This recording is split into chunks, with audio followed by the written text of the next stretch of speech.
When Hurricane Irma devastated Florida in 2017, one of the things that stood out was how unprepared nursing homes were for disasters and emergencies, especially following the 8 deaths of the elderly due to the power outage. But this is not a new issue, as deaths among the elderly and weak during and after disasters are one of the problems that governments and regulators are having a hard time addressing. In 2005, Hurricane Katrina caused deaths in hospitals and nursing homes in Louisiana, and in 2012, there were elderly who died in their homes during Hurricane Sandy. The most recent example of how vulnerable the elderly were is a camp fire that devastated the Ridgewood Mobile Home Park in Paradise, California in November of 2018. About 77% or 53 of the 86 people who died in the fire were people who were age 65 and above. This shows that there's an issue when it comes to how unprepared we are to help the elderly during disasters. In this video, we'll discuss the importance of helping this group during a disaster and what they can do to prepare for these kind of situations.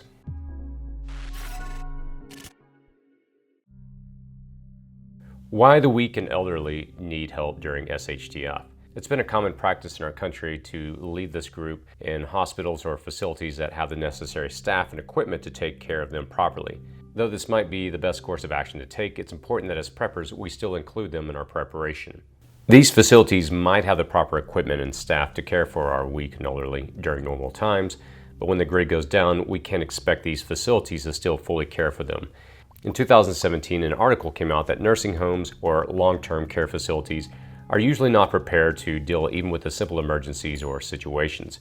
These issues include not having the proper training and knowledge when it comes to dealing with disaster, and the lack of proper equipment like a generator or a wheelchair ramp. The lack of a generator actually caused deaths in a nursing home in Florida after Hurricane Irma passed through. The power outage made the place hot without air conditioning, and 8 residents died as a result. Though the death required nursing facilities to have generators to deal with power outages, not all the facilities had the budget to get these. Then there's also the fact that generators don't have the capacity to provide power to everything that a long-term care facility will need, like all the HVAC units and keeping food and medicine from spoiling. This makes sheltering in place during a disaster tough and risky. But the alternative, which is an evacuation, is even more riskier. The elderly, especially those who are weak and sick, are at greater risk of mortality since they are being subject to further strain and stress. The manager for disaster preparedness and for the California Association of Health Facilities said that evacuations shorten the lifespan of fragile and the elderly. This sentiment was echoed in an article from Public Radio International. The article mentioned the risk specifically of evacuating the elderly, especially the weak and the sick. The strain of being placed on crowded buses, riding for hours, and going to evacuation centers that are unfit to take care of them puts them at greater risk. There are also cases where an evacuation centers are full or cannot accommodate the elderly that requires special attention, so the travel time is extended as they find a place to go. But the article does note that there are also risks of them staying in the nursing home facilities during a disaster, as we previously discussed. The choice to evacuate or to stay will likely depend greatly on the facility or home and its capacity to care for the weak and the elderly during a disaster. This is why this group will need special attention and help during severe disasters, since their situation is very delicate. Preparing for them will be different, as there are several considerations that you will need to take. What can the elderly do to prepare? After discussing the importance of why this group needs help during a disaster scenario, it's now time to talk about how this group can also prepare for a disaster. It's important to note that there are really 3 types of elderly individuals. The ones that are still healthy, physically and mentally, to join you in preparing and evacuating without a problem. The ones who are healthy enough not to be bedridden or confined to a wheelchair, but already possess certain physical limitations that make it hard for them to endure prolonged physical and mental strain. And the last ones that are elderly who are already weak or sick. Each type will require a different preparation approach.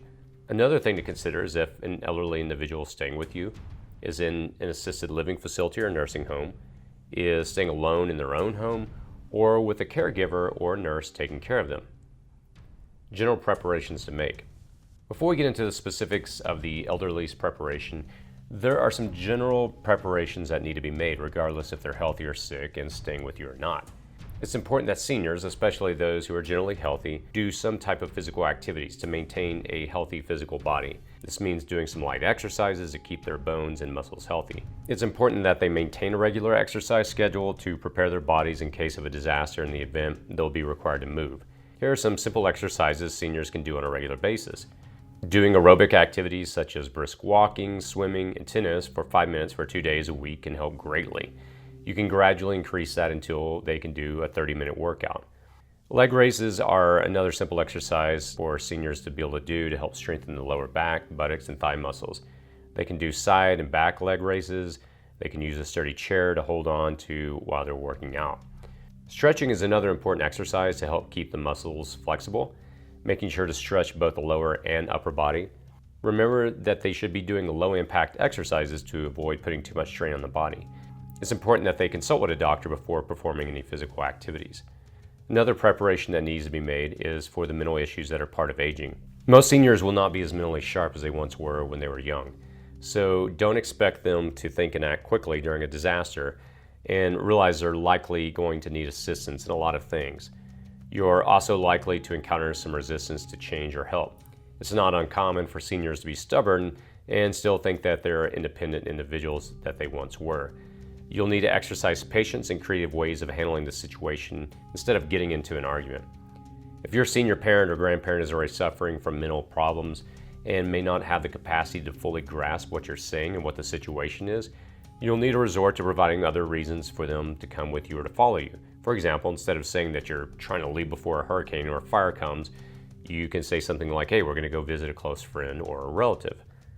Other general preparations that you can make is to have a copy of all their latest important documents. These documents should include their latest medical records, especially if they're taking medications or undergoing treatment, the front page of their passport, driver's license, or other basic IDs. You'll also need copies of other important documents like their last will and testament, medical advance directives like do not resuscitate, and insurance. These documents are important to have on hand in case something happens or it gets lost during the disaster. The last general preparation that you need to make is by having enough supplies of the medication that your senior is taking. This is actually the most difficult thing when it comes to prepping for the weak and elderly because of several hurdles you'll need to overcome. The main hurdle you'll encounter is getting enough of the prescription medicine that the individual need to last for a certain period of time. Doctors can usually prescribe as much medication as they like, but they will generally only prescribe the needed amount for the sickness or care. Requesting more medication can be tricky, and saying it's because your prepper may not work. You'll also have to deal with insurance since most plans will only cover a certain quantity. Insurance companies usually don't exceed the quantity limit that they have. Try looking for alternative medicines to the one they're taking. It would be even better if the alternative medicine can be found in plants or other natural ingredients, since you never know when you can find stocks of prescription medication during a grid-down situation. Now that we've got the general preparation out of the way, it's time to get a little more specific about what you'll need to do. What to do when the elderly is staying with the family. Though it is a common practice in our country to leave the care of our senior parents or grandparents in nursing homes or assisted living, there are still some who prefer that the elderly stay with them. If this is the case, here's how you can help prepare them for a disaster. Number 1, if the elderly is still fit and healthy. If the senior that is staying with you is fit and healthy, preparing for them will almost be the same as preparing for anybody else. They'll need their own supply kit, know the plans, what to do, and where to go. There will still be some slight adjustments when it comes to their supplies, since you'll need to add enough of the medication that the senior is already taking. Make sure that you have plans to keep the medications cool, even without power if you're bugging out. Some medications are required to be placed in cool storage places, so make sure you're prepared for this as well. You'll also need to consider stocking up on healthier foods for your senior parents or grandparents' supply kits. Try looking for healthy recipes that you can make using only basic food as ingredients. Don't hesitate to ask for help from the elderly, since they likely possess certain skills or knowledge that could prove to be useful in an SHTF scenario. Your parents or grandparents might know how to use plants as alternative medicines or cook healthy meals with only basic ingredients. They might also possess first aid skills or know how to repair things. Not all senior citizens are going to be vulnerable or liabilities during a disaster. Their wealth of knowledge and experience can prove to be useful in emergency situations. If the elderly is sick and weak, There should be a different approach to preparing for disaster. Of course, the basics will still be needed, like their own supply kit that contains the medicine they'll need and the food they can eat. But you also need to consider other things they might need. If a wheelchair is needed, make sure the ones that are currently being used are still functioning properly and not yet close to breaking down. Plan on having a spare or other means to get them around if the wheelchair they're using breaks down. If they're using special medical equipment like a nebulizer, make sure you have all the materials needed and there are spares available. If it uses electricity, you need to prepare for the possibility of a power outage so that the equipment can still be used. You also need to consider having someone who can support and assist the elderly 24/7 to help him or her with their needs. If your parents or grandparents are already bedridden, you need to make sure the room you place them in will have all the things that they will need to meet their medical needs during the duration of a disaster. Also, make sure that someone is watching over them constantly to address any needs that they have. Evacuating is going to be a risky option here, but if you really need a bug out, try to arrange for an ambulance if possible to make the transfer from your house to the evacuation center more smoothly for the sick and weak. Consider also bugging out early so that the chaotic situation won't add to the stress and strain that the senior will experience during evacuation. What to do when the elderly are staying in an assisted living facility or nursing home. The main difference between an assisted living facility and a nursing home is that the level of medical care is more complete in a nursing home. In assisted living, there are nurses and medical staff, but the primary objective of the facility is to help the elderly in their day-to-day activities. The elderly who live here are still independent to some degree, but they already require the assistance of someone. To prepare your senior relatives who are in assisted living facility or nursing homes, here's what you can do. Number one, get to know what are the plans and procedures of the facility during disasters or emergency situations. It's important that you know what the facility will do in case of an emergency or disaster to see if your relative will be taken care of properly. Number two, if the facility won't evacuate the residents, you have to make sure they'll have a backup power generator ready in case of a power outage and that they have enough food, water, and medical supplies to cover all the needs of the residents. If they will be rationing supplies, ask if there will be a problem if you provide supplies for your relative. Number three, if they do plan to evacuate the residents, make sure that they have proper procedures in place, especially if your relative is already bedridden or is using medical equipment. Ask them if the evacuation place they're going to is capable of accommodating special needs people.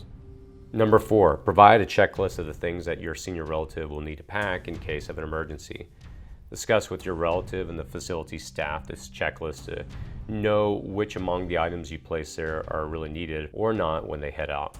Some facilities will have their own emergency medical bag ready for their residents, so make sure the bug out bag contains all of the things that your relative will need. Number five, evaluate the condition of your relative and see where else they might need assistance. If they're using a wheelchair or a crutch, make sure it will be included in their emergency evacuation kit. Number six, you can also consider transferring your relatives or getting them to stay with you before the disaster strikes if you feel the facility doesn't have enough preparations to ensure the safety and well-being of their residents. Number seven, get the contact details of the person in charge of taking care of your relative and leave your number to him or her as well. So what to do when the elderly is staying home alone or with a caregiver or nurse? There are certain senior relatives who will still prefer to be independent and will live in a small house or an apartment on their own. Some of them will require a caregiver or nurse to assist them, but still prefer living in their own home instead of a nursing home or assisted living facility. If this is the case, here's how you can help them prepare. First, make sure the home they are staying in is equipped and capable of withstanding disasters such as earthquakes, hurricanes, tornadoes, and fire. This means that it contains smoke detectors, windows and doors sturdy enough that there are no cracks or damages on the walls, ceilings, or foundations. In other words, they're in a decent facility.